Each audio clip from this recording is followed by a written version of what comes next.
जी तो स्टूडेंट्स अस्सलाम वालेकुम। तो स्टूडेंट्स आज का जो हमारा लेक्चर है वो है ऑटो ट्रांसफार्मर के बारे में। तो स्टूडेंट्स ऑटो ट्रांसफार्मर इसके लफ्ज़ से ही साबित होता है ये क्या मतलब कहना चाह रहा है कि ऐसा ट्रांसफार्मर जो स्टूडेंट्स ऑटोमेटिकली वर्क करे। तो ये जो आइडियल और रियल ट्रांसफार्मर हमने स्टडी किया ये उससे काफ़ी डिफरेंट होता है। इसका सर्किट आपको बस डिफरेंस देखने को मिलेगा। तो देखो स्टूडेंट्स इसमें होता क्या है, ऑटो ट्रांसफार्मर में हमें ये देखने को मिलता है कि स्टूडेंट्स जो प्राइमरी और सेकेंडरी वाइंडिंग होती है ना, उन दोनों के दरमियान कोई इलेक्ट्रिकल कनेक्शन नहीं होता। अगर ये कनेक्टेड होती भी हैं तो मैग्नेटिक फील्ड के ज़रिए होती हैं, क्योंकि इन दोनों के दरमियान आपको पता है मैग्नेटिक फ्लक्स जनरेट होगा जो कि मैग्नेटिक फील्ड के चेंज होने से ही पैदा होता है। तो लिहाजा इन दोनों के दरमियान जो अपना मतलब कि कनेक्शन जनरेट होगा वो मैग्नेटिक फ्लक्स की वजह से होता है। अदरवाइज़ हम वायर के कनेक्शन से इनको कनेक्ट करवाते हैं। इनकी एक रास देखिएगा ज़रा, मैं इसका जो पॉजिटिव टर्मिनल है ना स्टूडेंट, इसको कनेक्ट करवा दूँगा वायर की मदद से VS की नेगेटिव टर्मिनल के साथ, ठीक है। और फिर मैं क्या करता हूँ जी, ये देखें, यहाँ से एक टर्मिनल लूँगा इसके नेगेटिव टर्मिनल का और VS का एक पॉजिटिव टर्मिनल आगे बढ़ा के आउटपुट वोल्टेज हमें दुगनी मिलेगी। ये चक्कर है, ठीक है।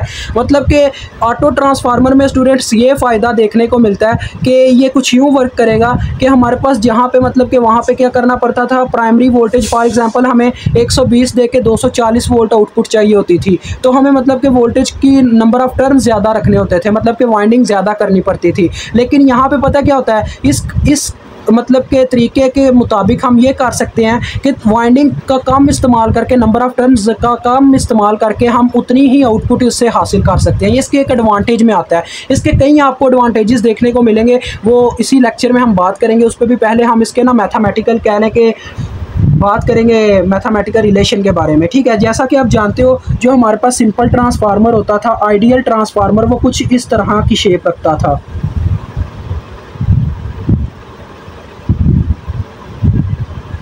ठीक है जी। एक तरफ ये वाइंडिंग और दूसरी तरफ ये वाली वाइंडिंग होती थी सेकेंडरी, और दोनों के दरमियान एक कॉम्बिनेशन और इनकी पोलैरिटी, ठीक हो गया। तो ये मैंने मेंशन कर दिया। ये हमारे पास कौन सा आइडियल है। अगर आइडियल के लिहाज से आपको इक्वेशन याद हो तो हम जो प्राइमरी वोल्टेज और सेकेंडरी वोल्टेज का क्या होता था जी, रेशियो होती थी, वो बराबर होती थी नंबर ऑफ़ टर्न्स के, यानी कि वो टोटली तौर पे डिपेंड करते थे नंबर ऑफ़ टर्न्स पे। लेकिन ऐसा यहाँ पे हरगिज़ नहीं होता, यहाँ पे थोड़ा सा चेंज आ जाता है। वो चेंज किस तरह से आएगा ज़रा देखिएगा। अभी मैं इसका सर्किट ना अभी ड्रा करने लगा हूँ ऑटो ट्रांसफार्मर के मुताबिक। इसी सर्किट को मैं ऑटो ट्रांसफार्मर में डालने लगा हूँ, देखिएगा ज़रा। इसमें स्टूडेंट्स हमारे पास देखो इस तरह से कुछ सर्किट बना हुआ है ना, ये तो आपने वहाँ पे देखा कि ये जो इसका पॉजिटिव टर्मिनल था इसको इसके नेगेटिव टर्मिनल से कनेक्ट करवाया गया अपने VS के। तो यहाँ पे मैं वोल्टेज भी मेंशन कर देता हूँ प्लस VP, और दूसरी तरफ VS मेंशन करेंगे। ये देखो इस तरह से ये एक वायर आएगी और यहाँ पे इसके नेगेटिव टर्मिनल से कनेक्ट हो जाएगी, और दूसरी तरफ हम इससे नीचे वाले मतलब के नेगेटिव टर्मिनल से एक मेन पोल ओपन करेंगे और इसके क्रॉस अपने पास VS वोल्टेज आ जाएंगे। तो इसका ये कुछ इस तरह का सर्किट होता है। ये ऑटो ट्रांसफार्मर का सर्किट बना के दे रहा हूँ, वो तो उसकी शेप थी ना, ये उसका सर्किट है। अभी इसको हम मज़ीद सिंप्लीफाई करें तो इसका सर्किट कुछ यूँ स्टूडेंट्स बन जाता है हमारे पास देखने को। देखो इसमें आपको दो कॉइल्स देखने को नज़र आ रहा है, तो उनको हम इस तरह से ढाल लेते होते हैं। ज़रा देखिएगा, पहली वाइंडिंग ऊपर आ जाती है, उसी के थोड़ा सा नीचे जाके हम दूसरी वाइंडिंग स्टार्ट कर देते हैं, और फिर दो टर्मिनल निकलते हैं, एक इस तरफ और अपने पास एक इस तरफ निकलता है, और एक इसके सेंटर में से निकलता है। अभी आपको ना मैं इसके सर्किट की कहानी समझाता हूँ, ये कैसे ड्रा हुआ उसकी मदद से, ज़रा गौर कीजिएगा। ये पोलैरिटी का साइन मैंने क्या किया स्टूडेंट्स, देखो ये जो टर्मिनल कॉमन था, देखो ये जो वाइंडिंग है ना, ये वाइंडिंग ये हमें ये चीज़ दिखा रही है कि जो प्राइमरी वाइंडिंग के वोल्टेज हैं उनका जो नेगेटिव टर्मिनल है वो कनेक्टेड है किसके, आउटपुट के नेगेटिव टर्मिनल के साथ ही। तो ये देखो मैंने नेगेटिव टर्मिनल को नेगेटिव टर्मिनल से कनेक्ट करवा दिया आउटपुट के, ठीक है। और दूसरी तरफ हमें ये देखने को मिला कि इसका जो पॉजिटिव टर्मिनल है वो इसकी वाइंडिंग के साथ कनेक्टेड है, वो भी नेगेटिव साइड से। देखो ये नेगेटिव साइड है, ये नीचे वाला नेगेटिव मतलब इसकी साइड है, तो लिहाजा पॉजिटिव इसका जो टर्मिनल था वो नेगेटिव से कनेक्टेड था, जो कि मैंने कनेक्ट करवा दिया। अब आपको पता है इसमें से जो करंट निकलनी है वो प्राइमरी करंट होनी है, और इसके क्रॉस जो हमारे पास जो वोल्टेज है, अब यहाँ पे हम प्राइमरी वोल्टेज नहीं लिखते होते, यहाँ पे कुछ और लिखते हैं, लेकिन वो भी मैं आपको लिख के दिखाता हूँ। ये मैंने सेकेंडरी लिख दी है। इनको पता है यहाँ पे आपने क्या लिखना है, सेकेंडरी वोल्टेज हायर वोल्टेज लिखना है, VH ये हायर वोल्टेज हो गए, और VP को आपने लिखना है लोअर वोल्टेज, क्योंकि हम लो वोल्टेज देखे ही ट्रांसफार्मर से हायर वोल्टेज हासिल करेंगे। और अपनी प्राइमरी करंट को आपने लिख लेना है लोअर करंट, और यहाँ पे जो सेकेंडरी करंट होगी उसको आपने क्या लिखना है, हायर करंट IH। ठीक है, अब बात आती है स्टूडेंट्स इन वाइंडिंग का क्या चक्कर होगा बीच में, मेन ये कहानी है इनके सेंटर में। अब ये देखो स्टूडेंट्स, ये जो वाइंडिंग है दोनों के दरमियान कॉमन है, सेकेंडरी और प्राइमरी के दरमियान ये दोनों में कॉमन है, तो इसके क्रॉस जो हम वोल्टेज रखेंगे उनका नाम भी कॉमन वोल्टेज रख देंगे VC। ठीक है, और इस तरफ जो करंट आएगी उसका नाम भी कॉमन करंट रखेंगे IC, यानी कि ये कॉमन करंट है, ये कॉमन वोल्टेज है। उसके बाद इस तरफ की बात करूँ और इसके क्रॉस जो अपने वो होंगे, क्या नाम है, नंबर ऑफ टर्न्स, उनकी बात करूँगा तो वो कॉमन नंबर ऑफ टर्न्स, ठीक है, NC। और इसके क्रॉस आपको मैं बताऊँ तो इसके ये स्टूडेंट्स देखो, ये पता क्या है, सीरीज़ में है बस, ये जो हमारे पास ट्रांसफार्मर है ये बस सीरीज़ में है इनके साथ, तो इसका नाम हम सीरीज़ ट्रांसफार्मर रख देंगे, मतलब कि इसके क्रॉस जो वोल्टेज होंगे उनका नाम रख देंगे सीरीज़ वोल्टेज SC। ठीक है, और जो करंट इस तरफ जाएगी उसका क्या नाम रखेंगे, ISC सीरीज़ करंट, और इसके जो नंबर ऑफ़ टर्न्स होंगे उनका नाम रख देंगे सीरीज़ नंबर ऑफ़ टर्न्स। तो देखो सारी कहानी बयान हो गई, और जिसके दिमाग में अभी नहीं बैठा तो मैं कहता हूँ उसका दिमाग कमज़ोर है, जाके ज़रा ना जूस पी के आए, उसका दिमाग थोड़ा तेज़ हो, उसको समझ आए इस सर्किट को कैसे ड्रा किया जाता है। क्योंकि स्टूडेंट्स ये दोनों में कॉमन था तो वोल्टेज का नाम कॉमन रखा गया, करंट का नाम कॉमन रखा गया। अभी आप यहाँ पे इस नोड के ऊपर, यहाँ पे एक नोड बन रहा है, इसके ऊपर अगर मैं KCL लगाता हूँ तो मेरे पास क्या इक्वेशन आ जाएगी, IL is equal to ISC plus IC। IL lower current is equal to I common current plus ISE series current. ठीक हो गया जी, ये मेरे पास इक्वेशन आ जाएगी। और दूसरी ही तरफ स्टूडेंट्स देखो, अब वाइंडिंग के लिहाज से ये जो दो हमारे पास वाइंडिंग है, आपने इनके लिहाज से ये वाला फार्मूला पढ़ा हुआ है ना, प्राइमरी वाइंडिंग और secondary winding is equal to अपने पास क्या था, NP और NS। अब यहाँ पे देखो प्राइमरी की जगह आ गया वे, प्राइमरी की जगह हमारे पास कॉमन वोल्टेज आ गया, ठीक है, प्राइमरी वोल्टेज की जगह, और जो अपने पास जो दूसरे मतलब के वोल्टेज थे सेकेंडरी, उनकी जगह सीरीज़ वोल्टेज आ गया, तो इतना फ़र्क आया। तो आपको इतना याद होना चाहिए, ये जो अपने पास इंडक्टर है, ये कौन सा इंडक्टर है, ये इंडक्टर है अपने पास वो वाला, ये जो सेकेंडरी की साइड पे था। ठीक है, आप इसको इस तरह से याद रख सकते हो, जिसके साथ यानी कि जो प्राइमरी के पैरेलल में लगा हुआ है इंडक्टर, वो हमारा प्राइमरी वाला इंडक्टर है, और जो दूसरा है वो सेकेंडरी वाला इंडक्टर है। ठीक है, यानी कि वाइंडिंग की बात कर रहा हूँ। तो देखो फार्मूले में अब मैं सारी करने लगा हूँ एक्सचेंजिंग। अपने पास VP की जगह आ जाएंगे कॉमन वोल्टेज। स्टूडेंट्स ये जो आपको इज इक्वल रखने का ये जो मैं आपको कंसेप्ट दे रहा हूँ कि मतलब इसमें अपने पास ये वाले वोल्टेज इस चीज़ के इक्वल हैं, तो यहाँ पे आपने ये चीज़ ऑब्जर्व नहीं करनी है, आपने लिखना नहीं है इस तरह से जैसे मैंने आपको लिख के बताया, VP is equal to VL या VS is equal to VH। तो वैसे लोअर वोल्टेज ही हमारे कॉमन वोल्टेज है, लेकिन हम बात अभी करेंगे VC की। ठीक है, तो आपने VP की जगह VC पुट कर देना, और अपने VS की जगह अपने VSC पुट कर देना। ठीक है, तो यहाँ पे इक्वेशन में क्या आ जाएगा, देखो ये इक्वेशन बन जाएगी कुछ इस तरह से, कॉमन वोल्टेज और सीरीज़ वोल्टेज। और आपको पता ही है जो अपने नंबर ऑफ़ टर्न्स थे वो डायरेक्टली प्रोपोर्शनल थे, अगर हम यहाँ से देख के भी पुट करें तब भी वही आना है, तो उससे बेटर है हम अपनी सेंस से ही पुट कर दें कि मतलब कि कॉमन वोल्टेज के सामने कॉमन के नंबर ऑफ़ टर्न्स आएंगे, और उसके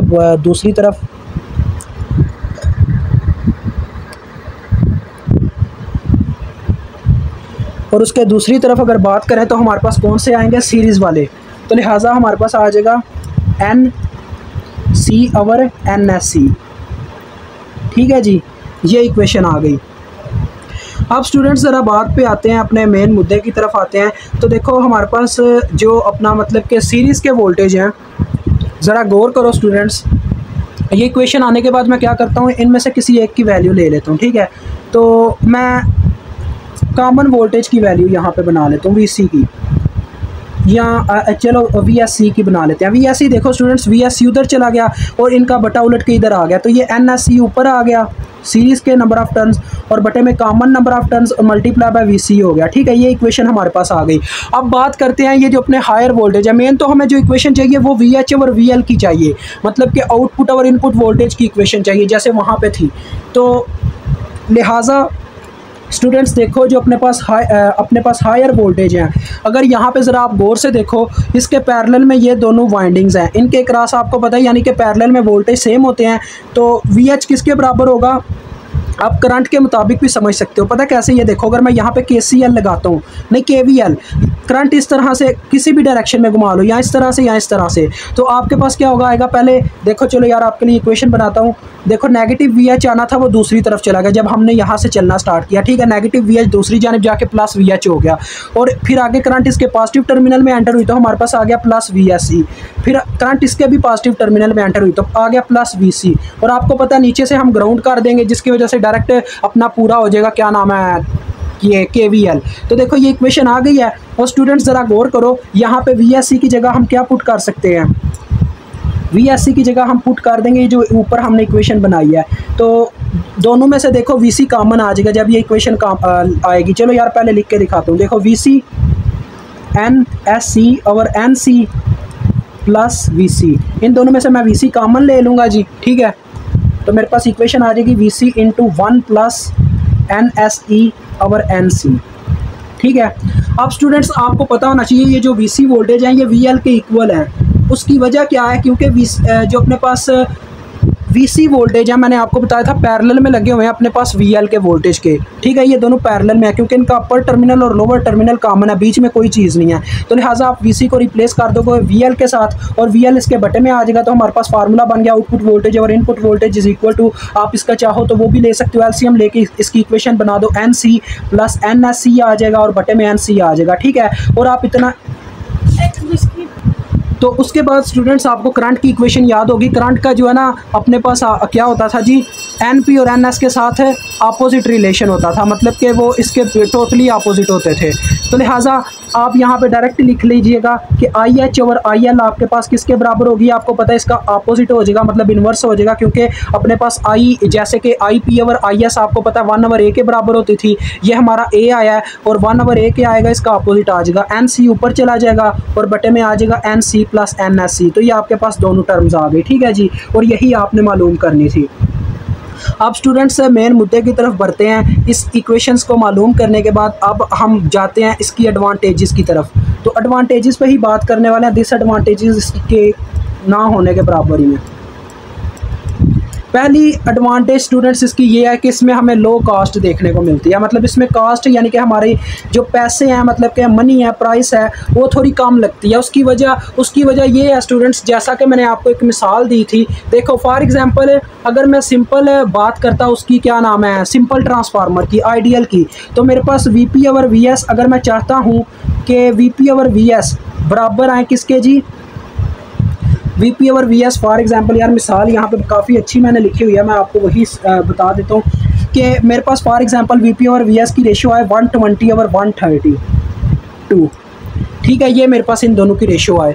तो आपके लिहाज से यहाँ पे नंबर ऑफ़ टर्न्स कितने हैं, नंबर ऑफ़ टर्न्स है हमारे पास 120, NP प्राइमरी साइड पे 120 है। फॉर आइडियल की बात हो रही है अभी, आइडियल की, जबकि जो अपने पास NS है वो किसके बराबर है, 132 के।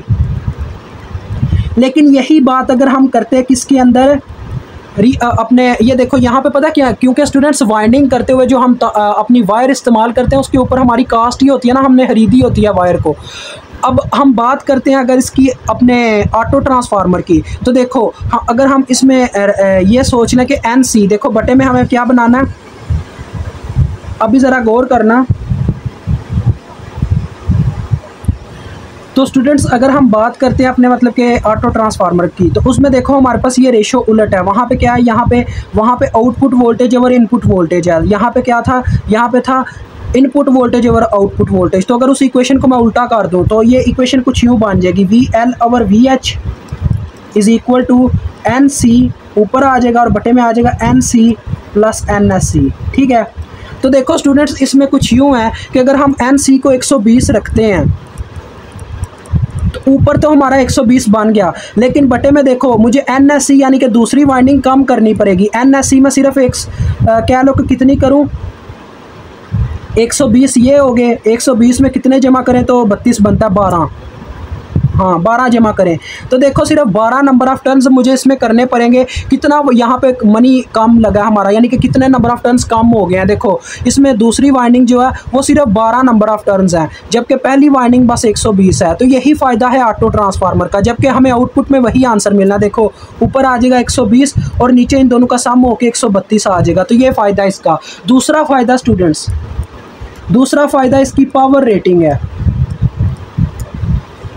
अब पावर रेटिंग का एक छोटा सा प्रूफ रह गया आपका, वो भी आपने अभी समझना है। पावर रेटिंग में स्टूडेंट्स इसमें क्या होता है जी कि इसमें आपको इतना तो पता ही है, ये जो ट्रांसफार्मर होते हैं इनमें अपेरेंट पावर का इस्तेमाल होता है, जिसको हम एस से कभी कभार प्रेजेंट करते होते थे। तो अगर हम इनपुट पावर की बात करें, इनपुट अपेरेंट पावर की, तो वो किसके बराबर होगी? वो बराबर होगी स्टूडेंट्स, देखो इनपुट में हमारे पास वोल्टेज क्या है, VL, और करंट IL है। तो आपको पता ही है पावर का फार्मूला होता है VI, तो ये आ जाएगा VL IL। और अगर आउटपुट की बात करूं तो मेरे पास आउटपुट पावर आएगी अपेरेंट पावर VH IH। ठीक हो गया जी। और उसके बाद बात आ जाती है कि वाइंडिंग कितनी पावर ले रही हैं, ये जो दोनों वाइंडिंग है ये इकट्ठी मिलकर कितनी पावर का इस्तेमाल कर रही हैं। तो एस वाइंड के नाम से इसको मैं प्रेजेंट करूँगा। ये हमारे पास स्टूडेंट्स बराबर आ जाती है, देखो तो स्टूडेंट्स यहाँ पे आपको ये तो चीज़ देखने को मिल रही है, जो वाइंडिंग है वो दो हैं, मतलब कि एक ये वाला हमारे पास प्राइमरी वाइंडिंग और सेकेंडरी वाइंडिंग का कंसेप्ट है। ये ऊपर वाली जो वाइंडिंग है ये हमारे पास कौन सी वाइंडिंग है, ये सेकेंडरी है, और नीचे वाली हमारे पास है प्राइमरी है। तो देखो स्टूडेंट्स प्राइमरी वाइंडिंग अगर हम बात करते हैं पावर की, तो हमारे पास इसका फार्मूला क्या बनेगा, VCIC। और दूसरी तरफ मैं अगर उसकी सीरीज़ वाले की बात करूँ तो फार्मूला बनेगा VSC ISC। इनमें से किसी एक फार्मूले को लेके आपने चलना है। अभी हमने आपको IC की IL टोटल करंट की इक्वेशन बताई थी, IL की, यहाँ पे अपना KCL लगा के इस पॉइंट पे। तो देखो उसी से अगर हम IC की इक्वेशन निकालते हैं तो हमारे पास क्या बनेगी, IL माइनस ISC, जो कि मैं यहाँ पे पुट करूँगा। ठीक है, तो मैं IC की जगह पुट करूँगा IC is equal to IL मतलब कि ये जो करंट आ रही है इसमें से माइनस होगी ISC, तो मुझे IC की वैल्यू मिल जाएगी। तो देखो एस वाइंड हमारे पास बराबर आ जाएगा VC into IL minus ISC। तो जब ये मल्टीप्लाई होगा तो देखो VC IL आ जाएगा और फिर आ जाएगा VC ISC। और आपको स्टूडेंट्स इतना पता होना चाहिए, ये जो VC वोल्टेज है ये VL हमारे पास VL के बराबर है, क्योंकि पैरेलल में वोल्टेज सेम होता है। तो लिहाजा क्या करेंगे जी, हम यहाँ पे VC को रिप्लेस कर देंगे VL के साथ। तो हमारे पास ये फार्मूला कुछ यूँ बन जाएगा, S winding is equal to VL IL minus VL ISC की जगह भी अब मैं रिप्लेसमेंट करूँगा। अभी आपको स्टूडेंट्स प्रीवियस शेप याद होनी चाहिए। यहाँ पे देखो जहाँ पे ISC जा रही है उसी डायरेक्शन में IH जाती है। अगर मैं इस नोड के ऊपर लगाता हूँ KCL तो इसके मुताबिक ISC डायरेक्टली बराबर है IH के। तो इस इक्वेशन से अगर IH का फार्मूला निकाला जाए तो क्या निकलेगा, IL मल्टीप्लाई बाय NC और NC प्लस NSC। तो ये वैल्यू आपने ISC की जगह पुट कर देनी है। ये साथ में मेंशन करना है कि IS ही बराबर थी हमारे पास किसके, IH के। ठीक है, तो लिहाजा इसका फार्मूला क्या है हमारे पास, लोड करंट अपनी लोड करंट बोल रहे हो, less current lower current into NC over NC plus NSC। अब दोनों में से VL IL कॉमन आ रहा है तो ये आ गया S wind is equal to VL IL। तो देखो स्टूडेंट्स VL IL हमारे पास इनपुट पावर के बराबर है, तो S इन लिख दूंगा, यानी S इन मैंने इन दोनों में से इनपुट पावर कॉमन ले रही, अंदर रह गया 1 minus NC over NC plus NSC। बस ये इक्वेशन आने लगी और आपका काम ख़त्म होने लगा इस लेक्चर का। तो हमारे पास आ जाएगी, ये पावर रेटिंग था, ठीक है, इतना याद रखना। S विंड हमारे पास बराबर आ जाएगी S विंड ओवर S इन बटे में ये इनपुट पावर भी आ जाएगी ना इस साइड से, इज़ इक्वल टू, देखो जब इसका एलसीएम लिया जाएगा ऊपर आ जाएगा NC plus NSC minus NC से काट जाएगा और फार्मूला आ जाएगा NSE over NC plus NSC। और ये आपका यहाँ पे लेक्चर डन होता है। ठीक है, अल्लाह हाफिज़, अस्सलाम वालेकुम।